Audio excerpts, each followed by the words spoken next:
Now, the recent shooting in Maine is expected to be a topic in tonight's debate, and 8 candidates have been invited to be part of the event in Portland. This will be the first Senate debate since Graham Platner dropped out of the race. CBS News national correspondent Lilia Luciano is live in Biddeford, Maine, and she joins us right now. Lilia, good to see you. So what else can we expect tonight? Well, Mugo, of course, this debate is not one where the candidates are speaking directly to the voters, because the replacement for Graham Platner will, of course, be chosen by Democratic delegates. That said, where we are standing is exactly where one of those 2 shootings happened.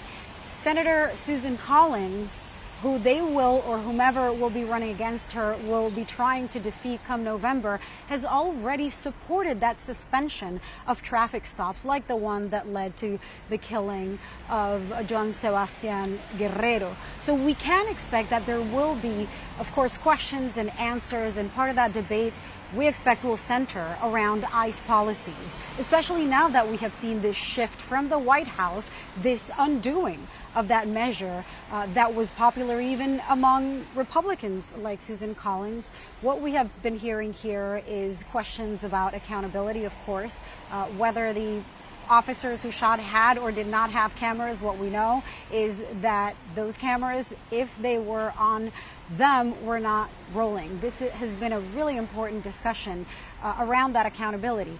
One of the very few pieces of evidence that authorities are counting on now is a camera that I'm looking at right now. It's a camera from this shop where we are that will be evaluated as part of the rest of the evidence.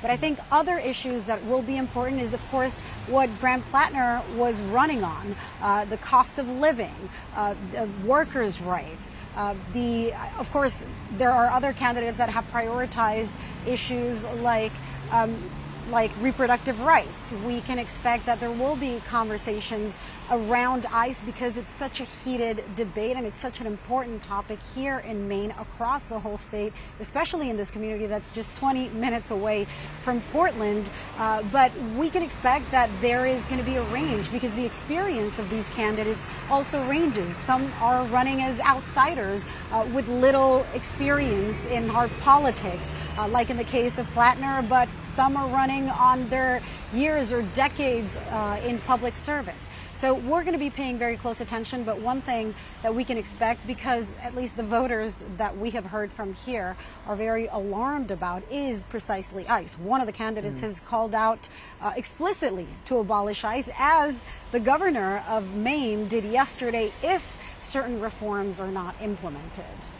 Okay, Lilia Luciano in Maine for us today. Thank you.